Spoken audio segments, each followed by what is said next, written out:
Spotlight with Shadow, a Canadian dad who's got his finger on the pulse of global entertainment and sports. Each episode features unfiltered conversations with everyday creatives, musicians, wrestlers, filmmakers, and more from every corner of the globe. No fluff, just raw, real stories.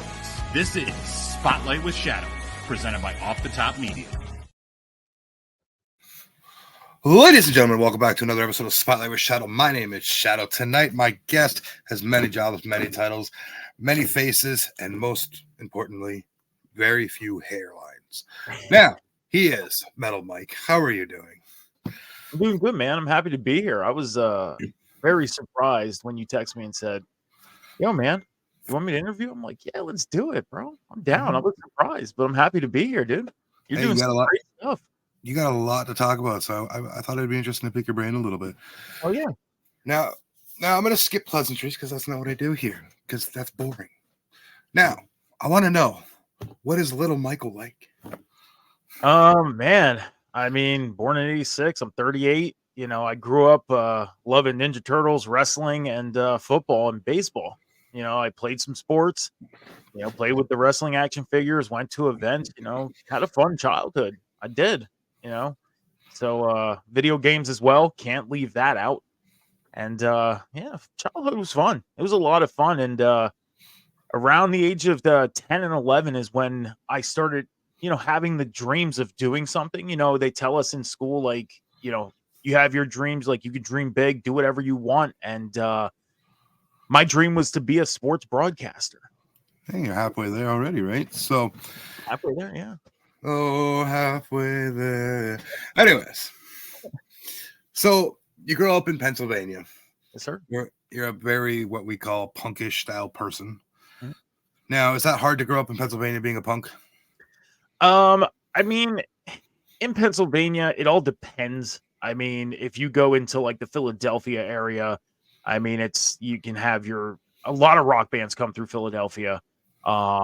And then you have, hip hop and rock are kind of the two big genres on the East Coast of Pennsylvania. I'm not sure too much about the West Coast, like in Pittsburgh and Erie and all that stuff. Mm-hmm. But from where I'm at in Allentown and out in Philly, I know hip hop and rock are like the biggest genres of music. And we've had some pretty big bands come through our area specifically throughout the years since I've started listening to mainstream music and going to shows and everything. So fair enough. I know that you're somewhat of an artist yourself and you do music, you do drawings. You've worked in tattoo studios to a degree. Mm-hmm. You want to give us a little bit more insight on that? So I mean, as far as working in the tattoo studio, I worked front counter, answered phones, made appointments and stuff like that. And I've gotten to watch the artists do their thing at the same time. It was an interesting scene to be around, because when you go in for a tattoo, you go in, you sit down, you get your tattoo, you go. You don't get to see like the behind the scenes of what the artists do and how they create tattoos. And tattoos, as we know, 50% of them can end up being, a Google picture that somebody wants to put on them, and I have 43 tattoos. Most of mine are that. Some of them are edited to my liking. But it was a cool experience, something that I could definitely say that I'm happy I did, because if I ever, I know 38 years old is kind of midway through and, it'd be something to fall into late. But if I would ever at one point in my life want to fall into doing something like that, I'm halfway of the knowledge of being there. But do I see it? No, I don't see that happening. My focus has mainly been the podcasting thing and focusing on getting towards that sports broadcasting career. So fair enough. The musician side of things, you're a drummer, aspirations of being in a rock band yourself, I'm sure. You want to elaborate a little bit more on that journey when it comes to music? Yeah, so I started playing drums around 1999, early 2000 is when I got into drumming. And I played in a couple bands, same members, just different names, lineup changes here and there. And only had the pleasure of playing one live show, and that went terribly. It went terrible. The singer of the band, one of the singers of the band at the time left the band a week before we had our show, and half of the songs, if not three-quarters of the songs, were his, so we couldn't use them, and had to cut our live set short by like 30 minutes, which was terrible. My equipment alone, like my cymbal stands, were falling over. Like, it was just a terrible, terrible thing. But I was a drummer for about 20 years. I retired back in 2020 because of my back issues. I have issues in my L4, L5, and S1. Some scar tissue and from a surgery I had a few years ago. I just found out that I actually have carpal tunnel in my back as well. So getting that treated, and my hip as well. So my drumming career, it's pretty much to an end as well. Yeah. You're So just old. it sucks. I loved it. I loved it. I always tell people that always think about, like, if somebody comes to me and says, hey, my son or daughter would love to get into drumming, I tell them, do it and don't hold back. I taught myself how to play just by ear, and going to get lessons, I would never shy away from. I would recommend doing the lessons thing.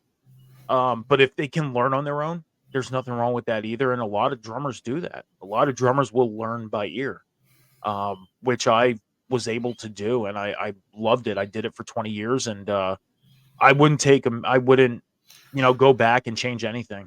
I wouldn't. I love that, because I mean, there's a lot of people that go and get scared, and then they don't fall back into their stuff. Yeah. And a lot of it is to do with pressures of peer pressure, or, in some cases I've seen it where I had a buddy that was a singer, and his girlfriend made him quit. I had that happen to me in 2009. I met my ex-wife, and it was about 3 or 4 months we were together, like our 3 or 4 month mark, and she came to me and she said, "Mike, you're 20 something years old. You're too old to really make a drumming career, like be a musician." And she kind of talked me into leaving the band that I was in. And ever since then, I really didn't fall into any other bands. I just ended up after me and her split, just messed around on a couple kits here and there, and that was the extent of my drumming career after leaving the band. But I know how that feels, and it sucks. I know I said a couple moments ago I would never go back and change anything.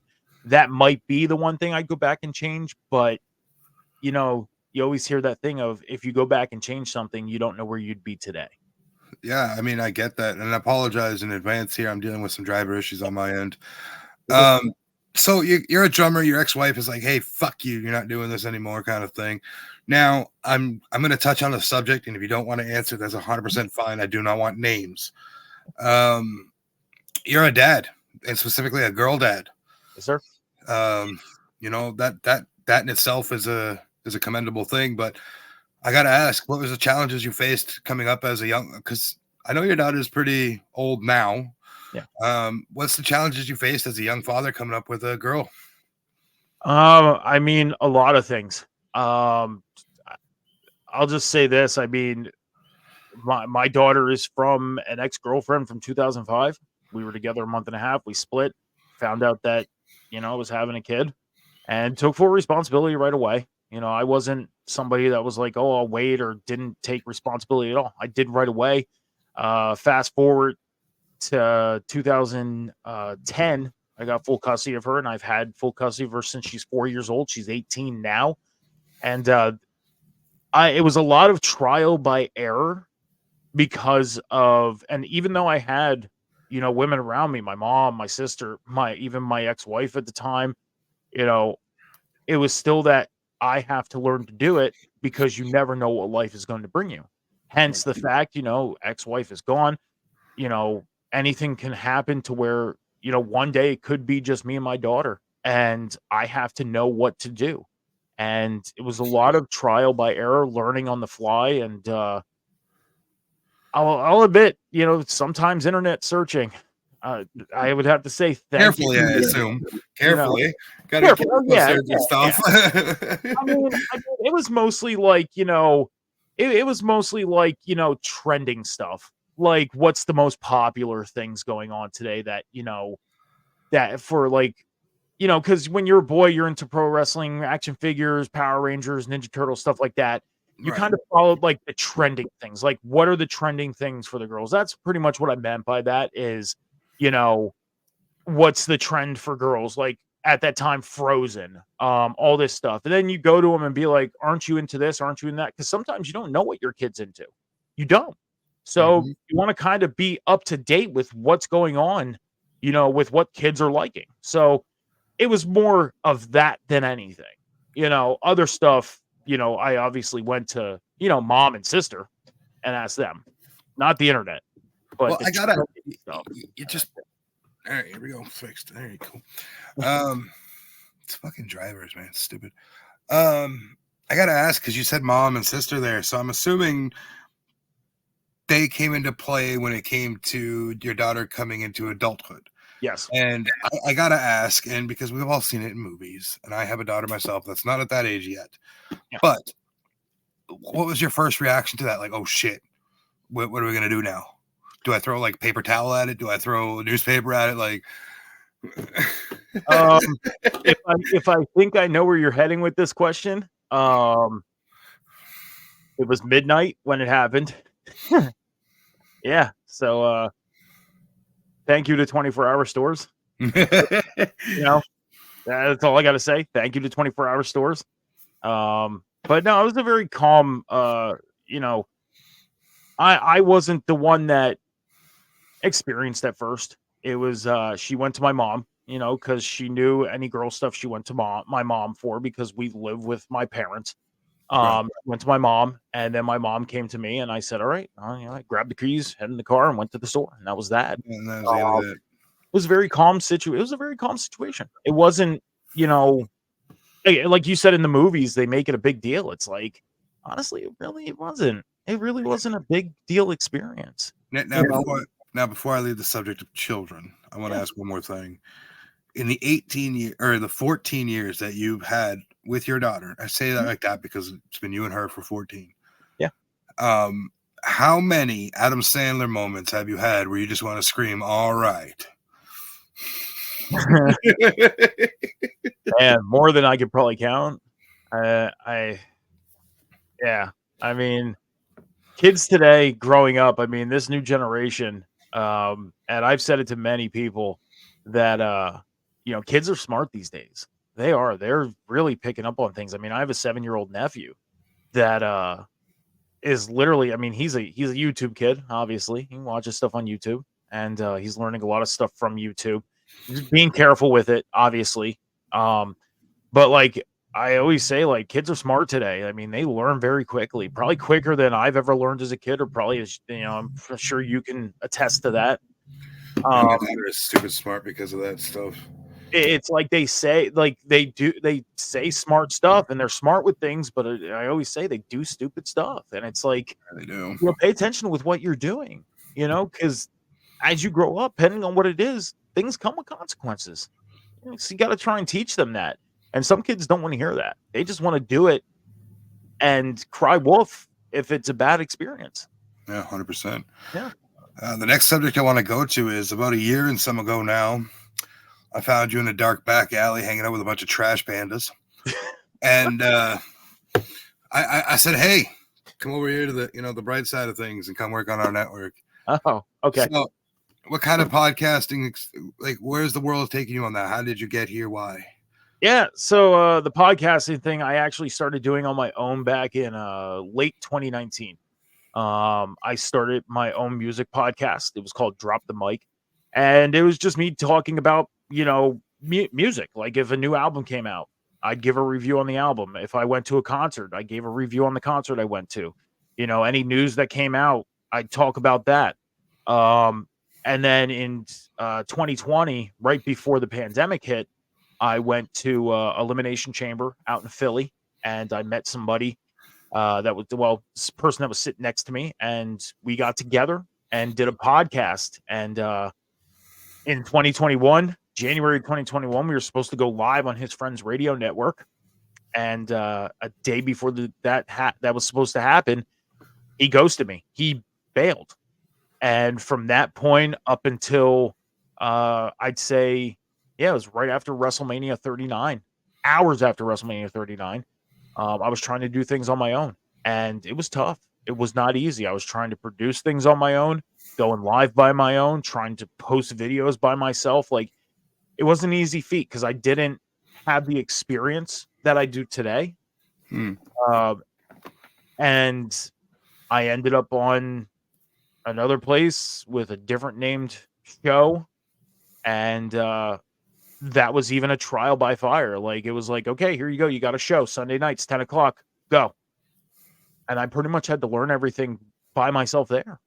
Yeah. And falling into doing that, it was like, I'm glad I had the experience of, talking, because I go back and listen to stuff I did, 5 years ago, and I hear how much, and not to toot my own horn, but I know I sound better now than I did 4 or 5 years ago. I know I do.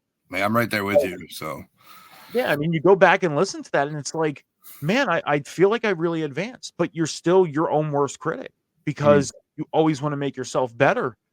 But going to that network, it was like, okay, you felt like you were fighting for your own life.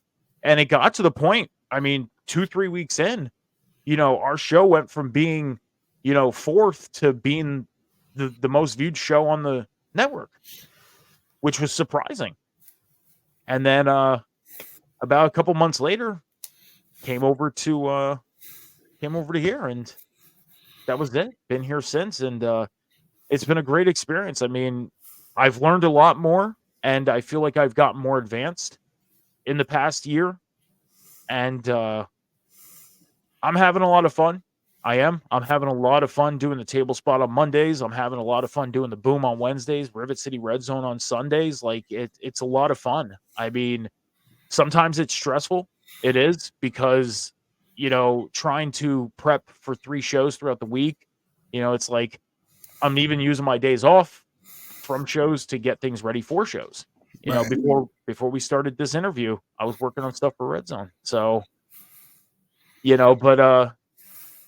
but yeah, I mean, starting back in 2019 and to this now, it's like I hear the advancement, and again, learning everything that I did. I'm happy I did, and I'm happy where I'm at right now today. And I do plan on going further with this. January 2025, I do plan on going for my degree in sports broadcasting, so I can go further in that.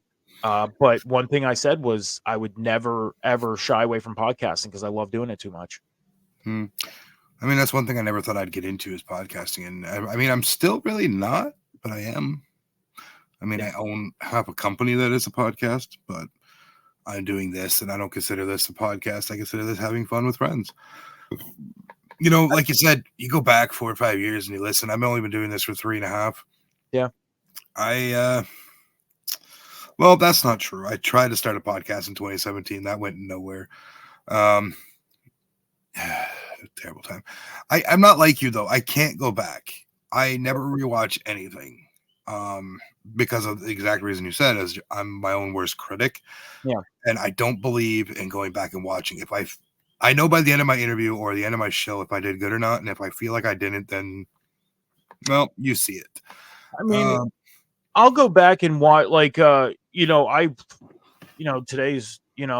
I went back and watched the table spot that we just did, and I watched the whole hour and a half of the show, and I was like, what can I do better? I do that after every show, either that same day, because it's right there in the archive, so I can go back and watch it and listen to it, or I'll let it process for 24 hours, and I'll go back and watch it and see what I can do better.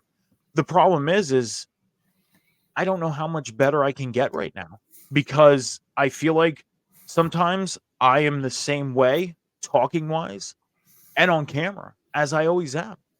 Right. You know what I mean? Like, it's not about the production thing. It's not about, what subjects we're talking about or anything like that. It's more so just me, myself. How can I change my tone? How can I change what things look like on camera? Because that was the one thing I was afraid of when I first started this, was like, I know one day I'm going to have to get on camera. I know I'm going to have to, because this is a digital world. I mean, and the world was advancing from 2019 to now, Yeah. to where you had to kind of put yourself in the position of, okay, I think it's time to get on camera. And that was my biggest fear, because I was never a fan of taking pictures. Well, that was my biggest thing too for the longest time. Of when me and Scouts first started off the top, I didn't like being on camera, so I was literally just sitting like this, talking to everybody. Like, this is how you would see, and Scouts would be on camera. Then I was pushed a little bit in a good way, and now I'm doing an interview series where I'm on camera talking to people. You see my expression, other than when my camera decides to fuck off. But for the most part, I'm trying and I'm honing my skill. I've had people come up to me that I haven't had on the show and be like, man, you're really doing good. Or I get random comments, or someone sends me a message, and it makes me feel good, but I don't let it get to me, because yes, you're complimenting me, and I love that, and I appreciate it. Yeah. But job's not done. I mean, like I said to you before, I mean, you're doing such a great job with these interviews. I mean, the interviews I've been seeing, great job with them. And I sometimes I give advice to people, and I sometimes say to myself, like, Mike, maybe you should be taking your own advice. And that's the hard thing, is, again, that goes along with the whole worst critic thing, is you can give advice to people, and it could be great advice. It could be good advice, and it could be bad advice. But sometimes you sit there and say, maybe I should be listening to myself, or somebody says that to you. And it's like, it's so much harder to take your own advice, because if you're one of those people that you want to see other people advance, and you want to be there for people and help people, as long as your advice is working for them, you're happy. Right. And that's one thing. I mean, I forget who I was talking to the other day, and they're in their 20s, and they said, I'm too young to be giving advice. And I was like, you're never too young to be giving advice, especially if you experience something that somebody didn't experience. So don't ever think you're too young or too old to be giving advice. You might be too young, but you're more experienced maybe than the person you're talking to. Exactly. The best piece of advice I got, and it was an interview that I did beginning of our season here on Spotlight with Shadow with Kyle Scarborough. Mm-hmm. And honestly, that interview only came to be because I said, fuck it, one day, and I tweeted. And I said, hey, Kyle, let's do an interview sometime. I'd love to. Something to that effect. I'm not sure wording exactly. And maybe a day passed, and I was like, fuck, he probably didn't see it. He replied. He's like, let's do it. It took a little bit of time, but we got there. Then, during that interview, and this leads into my next segue of question, or something I got for you. During my interview with him, he had said, the worst thing you do is ask someone. The best thing you do is ask someone. Don't be afraid to take a shot, because that's what landed him in the graces of the next subject I'm about to talk to, Bray Wyatt. And that's how him and Bray became friends. So, Mike, me and you have been friends for about a year and some now. We bonded over the fact that we're both huge Bray Wyatt fans. Tell me a little bit about your fandom when it comes to Bray. I mean, I never got into his NXT days. I knew he was down there.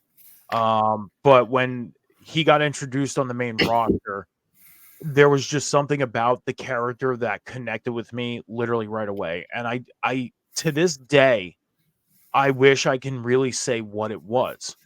Maybe it was just the words that he was saying. Maybe it was just the mentality of the character. It's hard to pinpoint. But as that character grew, you felt more of the connection. Like, yeah, I'm a huge metalhead. Yeah, a lot of, you see a lot of metal band covers, or when you go to a show, you see stage sets, and, you see what Bray's doing on TV. It's like, oh man, like this is you see kind of like the connections, a little bit of things like similarities and everything. But it's like, there was just something about it that I really connected with. And if I had to pick, if you would put me on the spot right now and say, what is it? If you had to pick one thing, it would have to be the words that he would say, because you'd be going through something. Me specifically, I could be going through something personally, and he cuts a promo that week that literally mirrors what you're going through. Mm-hmm. And it's like, man, like, this is kind of weird. And I think that's why I had so much of a connection with that character. And I remember it literally like it was yesterday. And I know it was not too long ago that it happened. But when he passed, I was driving home from work. I was literally, and I know, I mean, I'm in an area that a lot of people may not know, but I was getting on Route 22 from 512 on the on ramp, and the news came through. I literally pulled my car over on the on ramp to read because I couldn't believe it. I sat there for like 10 minutes, couldn't believe it that he was gone. Yeah.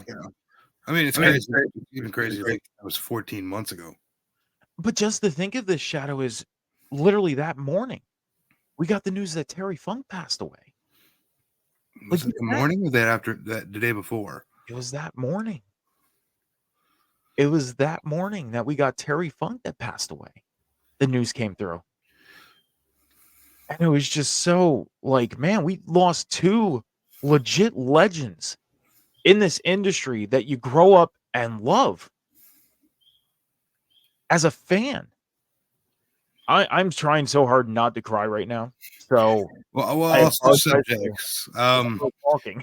Going into your love of music. Yeah. I know you're a Linkin Park guy. I'm a Linkin Park guy. I need to ask you your opinion now that there's been 3 songs released under Linkin Park. Yeah. The new era of Linkin Park. How are you feeling with them? I mean, I listened to the new one recently, as of like it only dropped like the other day. Mm-hmm. And again, this is just for expectations. This interview is being conducted on October 29th. I don't know when this is dropping, but this is the time and the phrase. The song dropped a couple days ago. I'm not a big fan. I like it, but I'm not a fan of it. I mean, I feel like people are going to have, I always say this during every one of my shows, even off air. I say to people that the best thing is everybody has their own opinion. Some people will respect people's opinions and some people won't. I respect everybody's opinion. Why? Because, and this is the great thing about having different opinions, is it can start a discussion. But you got to remember that it's just opinion. So try not to get so deep into argument because of the fact it's opinion. Right. And I know everybody has their own opinion with Linkin Park having a new singer. Mm-hmm. You got to think, I mean, they've been away since 2017. July of 2017, they've been away. Yeah, we got the show at the Hollywood Bowl in October 2017, in Fort Chester and everything like that. And you could probably count that as a show because it was just that. It was a show to respect Chester. It was a memorial for him. Right. But since then, we've gotten nothing from Linkin Park. Yeah, a couple social media posts here and there. But then we get this new singer. And you hear a lot of the negative. You hear a lot of the positive. People feel happy about it. People are like, they're all about it. Some people are like, you know what? I'm not going to listen to them or go see them live because it's not Chester. The way I look at it as a fan is, at least we're getting something from them. Yeah. And there's always that saying of, just like the Bray thing, a lot of people are some people are skeptical on the whole thing of Bo moving forward with the Uncle Howdy character and the White Six. They shouldn't be doing this because Bray's gone. And some people are like, oh, this is great. This is in respect to him. And that's the same thing with Linkin Park. This isn't in respect to Chester because Chester would tell them, guys, move on. Yeah. Move on. He would probably want them to move on. I guarantee he would want them to move on and continue. And the way I look at it is, it's not like they came back in 2018 or 2019 and just gave us a new singer. They waited. They took their time. They made sure that they found the right person to fit. Now, I'll say I've heard some of the cover stuff, and do I like some of the cover stuff that, and what I mean is they're older songs that she does. Yeah. There's some that I'm like, okay, maybe they shouldn't do this one on the live set. But I mean, in regards to that, before I let you continue, yeah, it's also, people forget a lot of the fact that, yes, Linkin Park maybe made it more mainstream with Chester. Yeah. But they were still a band before Chester. They're still a band after Chester. And the music that Chester sang a few of the songs that are heavy hitting that a lot of people are complaining about, Chester wrote. Yeah. So his emotion is there for it, whereas Emily's isn't. I can understand that. And I agree with that. Like if she were to go out and do Breaking the Habit, it's like, no, that's a Chester song. Or Like Numb, or One More Light. Like One More Light. Yeah. That's a Chester song. Those are songs that should be left in the archives and not touch the stage. Those are two songs that I would pick as a fan that I would say, please don't do these live. I don't think I'd want to hear Crawling either done by Emily. Yeah, I mean, I've heard Crawling. I've heard them do Crawling. And to my opinion, she didn't do a bad job, but I can see where you're coming from with the fact of you think I respect it and I'll listen to it, but I Yeah. just rather not because I know the emotion isn't the same. But like if they do like a song like Giving Up, like she does a great job on Giving Up. Like Giving Up, she does a really good job on that. But as they go on and as they move forward, I think we're going to start seeing a lot of the older songs go into the archives and they'll start playing a lot of the newer songs. And that's what I tell a lot of people that ask me my opinion. Like they're going to do a lot of the older songs now because this is what they got. They have 3 new songs and a lot of archive stuff. They got to give us something. They can't just go out on stage, play 3 songs and say, hey, see you later. No, because, that's a 50-50 thing. Like you want to see them just do what she made, but you're going to be spending $200 for a ticket. You're going to spend $200 to go see them play 3 live songs? No. So they got to pull songs out of the archive. But as they write more, as they write more and, whether we get 2 albums, whether we get 3 albums, hell, even if we just get this 1 album from them and they say, okay, that's it, at least their live set, 70% of it is probably going to be the new album. And then they'll play a couple in archive songs. So, I say be patient with it and let them get this album out November 1st and then see what they do when they go live. I'm excited. We're only a few days away at this point for that album to drop. And the 3, so like I said, 2 of the 3 that I've heard, I'm really into. The third one, I'm not into, but it's decent. Just not my Linkin Park, right? I said this the other day to my partner. I said it like this. We, including you here, we grew up on the Chester Bennington Linkin Park. My children, like even your daughter grew up on the Chester. Yeah. My children are going to grow up on the Emily and Mike Linkin Park. Yeah. It's just a new era. I mean, I got my daughter. I mean, my daughter's 18. I got her into Linkin Park around when she was like, oh my gosh, a year before he passed is when she really started getting into them. Pretty much around the last album that he was on, that's when she really started getting into them. And we were literally in Florida at the time, and tickets were on sale for the Blink-182 MGK Linkin Park tour, and we were about to buy tickets. And then the news, I was in Florida, literally ready to leave to come home, and found out of the news that Chester passed. And I came, went to my table that we were eating at, and I said, look, we're not going to see Linkin Park. And she's like, why? And I said, Chester passed away. Because and she started crying. And that's how I knew she was really into them, because her emotions came out. And I was like, this is how I knew, like, hey, she's really into them. Like, if they were to ever decide to come back and go on tour and everything, like, we're going to go. And fast forward to now, we've made that decision. Like, we're going to go see them. We plan on going to see them when they go and do a full tour. Yeah, I'm waiting for that to announce a Canadian date so I can figure it out. Yeah. Like my daughter, because I've listened to Emptiness Machine a bunch. She can almost verbatim sing it now. That's awesome. Like I can mute it and I can just hear, like, just going to it. So I love it, right? Like it brings back a lot. Okay, we've talked about some music. We've talked about some Bray Wyatt. We've talked about Mike growing up. I understand that you are a baseball fan and a football fan of 2 absolute shitty teams. No, I'm just kidding. By all means, sir, tell us about your fandom when it comes to the Eagles and the Phillies.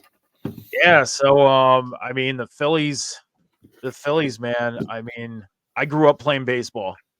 I mean, crap, I started watching baseball when I was 5, 6 years old. I grew up on the Darren Daulton, Lenny Dykstra, Mickey Morandini, Kurt Schilling, era team.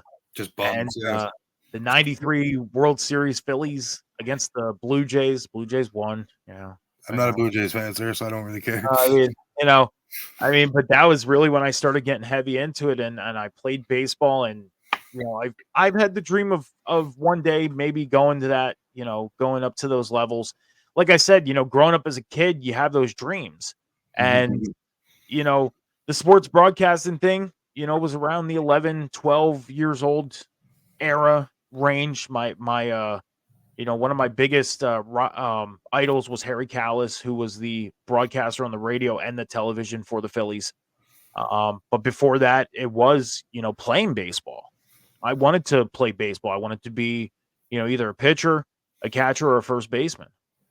So I know, don't. Don't.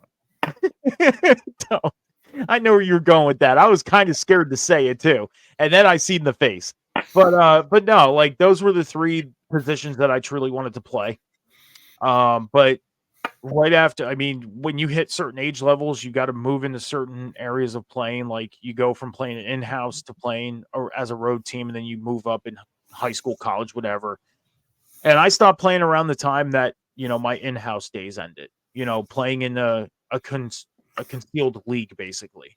I played for a league called West End Youth Center, and you had the blue team, red team, yellow team, purple team, different color t-shirts. After that, it was like, okay, baseball was done. Then I tried playing football, and I did about a year and a half of football, and I got injured. I was actually supposed to be a starter for the high school that I went to, and I got injured my first year.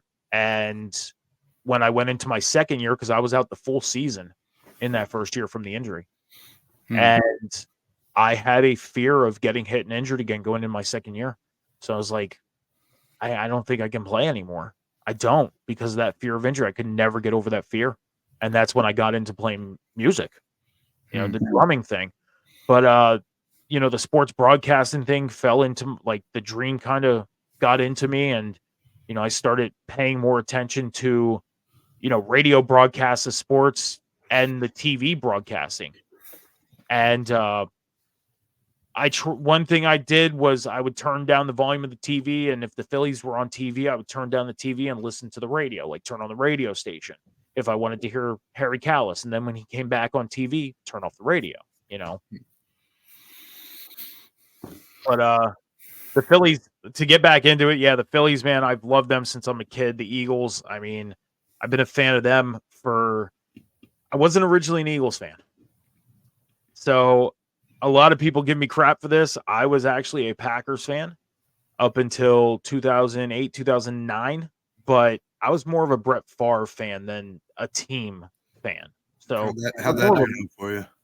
Hey, the Eagles have a Super Bowl trophy, and they did it as I was a fan, But I was more of a Brett Favre fan than more of a Packers fan, if that makes sense. I was more of a fan of Brett Favre than I was a Packers fan. He just played for the Packers.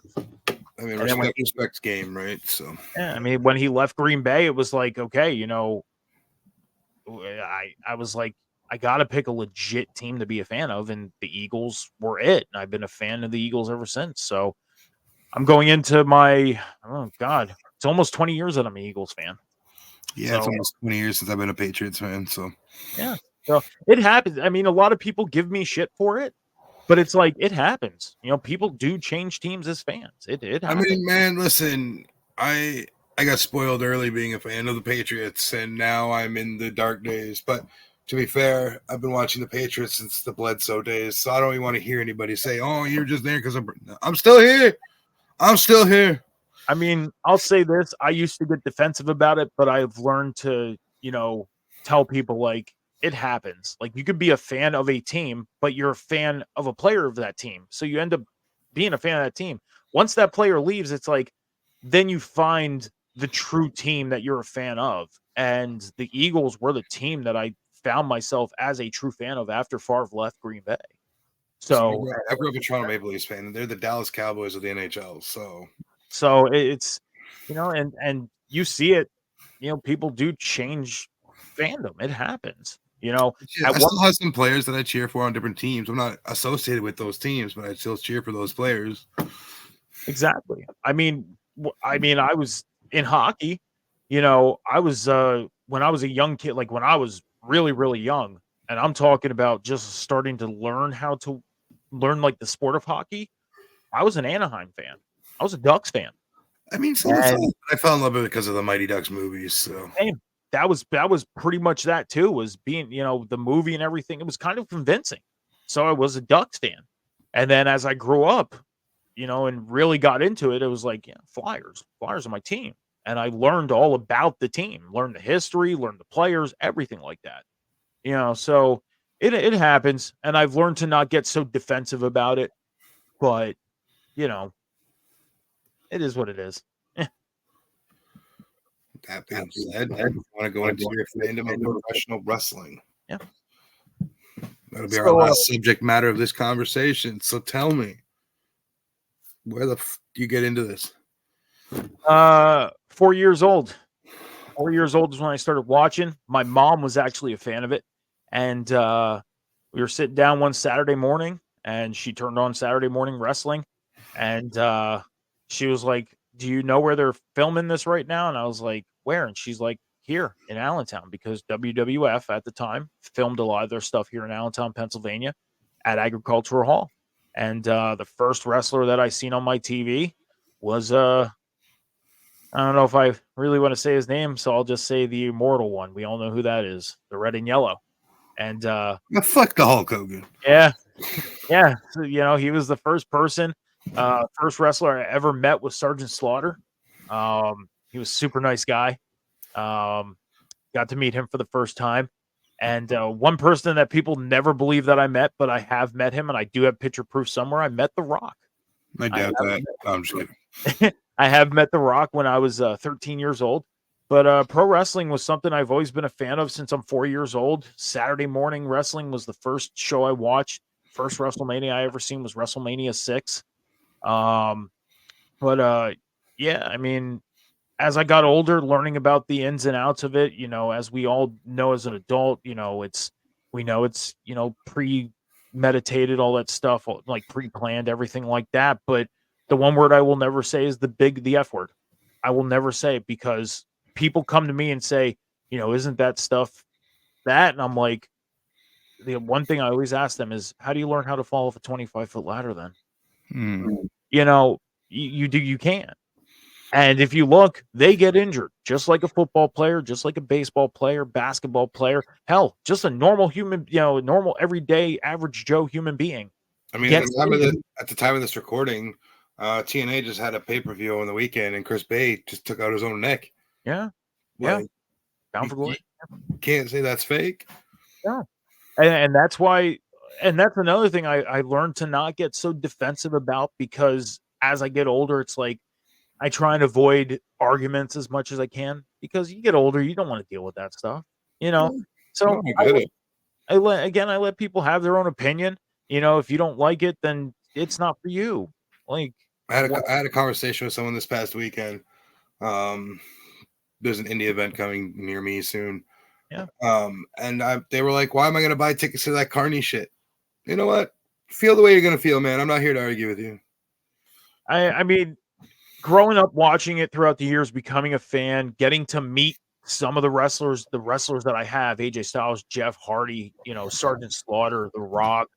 I've met so many wrestlers throughout the years, and I will say this, a lot of them, most of them I've had great experiences with. And it was great just getting to talk to them as a human being, not just stand there and be like, oh, the only person I probably ever had a conversation with, as it pertains to what they did in the ring, was The Rock, because 13 years old me was like, hey, Rock's champion. We're 3 weeks away from this big Iron Man match with Triple H at Armageddon. Like, I hope you keep the title, Rock, but I've had some experiences with, semi working in the industry too.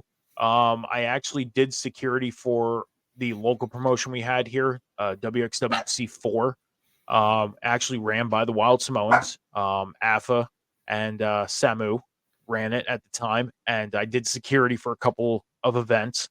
And it was cool even meeting some of the local stars. I got to see the Usos before they became the Usos up in WWE, because they did a couple matches here. So it was kind of cool to experience that. And I got to build a ring and take down a ring, and to kind of like do that, it was a cool experience. So I mean, I love professional wrestling, I love pro football, love music, love video games, the simple things, and simple things in life, I guess. So Simple things, please, simple minds. yeah. And hopefully one day reach that peak and reach that dream of becoming a sports broadcaster. But again, one thing I will never shy away from is podcasting because I love it too much. Here's a question for you. Sure. You refuse to say Hulk Hogan's name, so let me ask you this. Is Chris Benoit a Hall of Famer if you can separate the man from the artist? Yes. Yeah. He is. I mean, the work that he did in the ring between WCW and WWE, and even when he was, on the indie scene up in Canada. I mean, if you've seen some of the stuff that he's done on the indie scene in Canada, I've seen a couple videos because the thing with the internet, we get to see things that happened back in the early 80s, early 90s, and beyond, because there was recorders back then. He's definitely a Hall of Famer. You take away the real life stuff and everything that happened back in 07, yeah, definitely. Okay. Who's better, Brett or Owen? Man, I mean, that's a tough one. I would have to say Owen because he was ahead of his time. Okay. I would have to. I mean, the athleticism, what he was doing back then, we see today. I mean, and not to take away the work that we see a lot of wrestlers doing today, because these wrestlers are doing some phenomenal things, acrobatically, move-wise, everything. I mean, Owen was ahead of his time. 100%. Brett was a great grappler. He was a great, he was a ground worker. That's what he was. Where Owen, he did the high-flying stuff. And I think if Owen was still with us today, we would still have Owen Hart in the industry working with a lot of these young guys. I do. All right. Favorite match of all time? Wow. Favorite match of all time. I know this is probably not a lot of people's favorites, but TLC 2 at WrestleMania 17. Dudley's, Edge and Christian, and the Hardys. I mean, that's kind of the one that really made it what it was. I mean, here's the thing: is a lot of fans aren't fans of tag team wrestling, but I am. I'm a fan of tag team wrestling. You just like to be tag teamed, anyway. But no, I mean, I like tag team wrestling. Today, I mean, me and Cam talk about it on the table spot a lot. Is that's the hard part about tag team wrestling today is it's not getting the respect. I mean, I don't want to say respect. It's not getting highlighted as much as it probably should be. Maybe not. Same with the women's division. I mean, I'm a huge advocate for the women's division. Why? Because I feel like they deserve to have a lot more TV time than they're getting. I do. But these promotions, we know they got to stick with their main storylines, like, the Bloodline storyline, the Judgment Day, AEW with the BCC and everything like that. So that's what's going to put the butts in the seats and the pay-per-view buys and everything. So they got to pay attention to those. But I feel like tag team wrestling and the women's division alone have to get more spotlighted. WWE, AEW both call you tomorrow morning, $10 million on the table for each company. They want you to come in and be a backstage interviewer. Which company are you going to and why? AEW. That's a first. The reason why I say that is because they're only with us for 5 years. They are a growing industry. I know there's a lot of talk about, ticket sales are down, viewing on TV is down, all that stuff. I get that. But I know WWE is starting to get more along the lines of the freedom aspect. We're starting to see a lot of the wrestlers having more freedom with their promos, doing the in-ring stuff and everything like that. But AEW, again, they've been with us for 5 years. It's been a freedom thing since day one. I feel like I would have a little more freedom to do things working AEW, because if I worked for WWE, if I wanted to do podcasting or anything like that, I don't feel like I'd be able to do that without them at least wanting, some type of, like I feel like I would probably still have to be like, you know what I mean? Like I would be restricted. No, I get it. Where AEW, I feel like I would have a lot more freedom. Like I'd go work Dynamite and then, recording Rampage and Collision, but then I come home and I could podcast if I want to. Yeah. And I have the freedom to do that. So AEW. All right. Listen, Mike, we've been talking better part of an hour now. This is the part of the show where I'm going to ask you to go ahead and plug everything you need to plug. Make sure you tag everybody you need to tag, or shout out, I guess, not tag. Yeah. And let the people know where they can find you. Yeah, I mean, all across the socials, MetalMike 714, Instagram, X, TikTok, Snapchat, Twitch. MetalMike 714 is where you can find me. As far as shows that you can find me on, Rivet City Radio and Off the Top Media, Twitch, and YouTube. You can find me on the Table Spot every Monday night at 10:15. Right now, 10:15 p.m. because of Raw being 2 hours. But if this drops, closer to 2025, we'll be back to 11:10 p.m. because of Raw going back to the 3-hour thing. I'm on the Boom every Wednesday night after AEW Dynamite at 10:15 p.m. Eastern Time, and Rivet City Red Zone every Sunday at 11 a.m. Eastern Standard Time. As far as shout-outs, I want to shout out my co-hosts, Cam, Phil, John, Mr. MJ Duplessis, Mike, all my co-hosts, and everybody at Off the Top Media and Rivet City Radio. I mean, like I said at the beginning, I've been having so much fun being a part of the networks, and it's just been a great experience. It's been a great experience, and just growing, and I feel like I'm growing as a host, as a co-host, as a producer, and I appreciate everybody and everything that I'm doing there. So, can I throw out my the tagline that I always throw out at the end of my shows? So I have a tagline that I say at the end of every one of my shows, and I live very much by this. I say to people, be good to each other, be kind to each other, take care of each other, be patient with each other, because the world is not moving as fast as you think. And I say that because people think the world is moving so fast. Everybody's in a rush to get somewhere or do something and everything. Be patient. Be patient. Patience is a virtue, and I still live by that to this day. I'm going to steal a page out of Killer Cross, aka Karrion Kross's book, and we're going to throw Mike down some stairs. Anyways, ladies and gentlemen, that being said, this has been another Spotlight with Shadow. Make sure you're supporting your independent contracted podcasters, your independent contracted wrestlers, your content creators, your YouTubers, your TikTokers. Make sure you're supporting your friends where you can with merch. Make sure you're just even showing support by showing up and saying hello in a stream. Make sure you're leaving a like. That being said, ladies and gentlemen, I am Shadow. That has been MetalMike. This has been another episode of Spotlight with Shadow. Good night.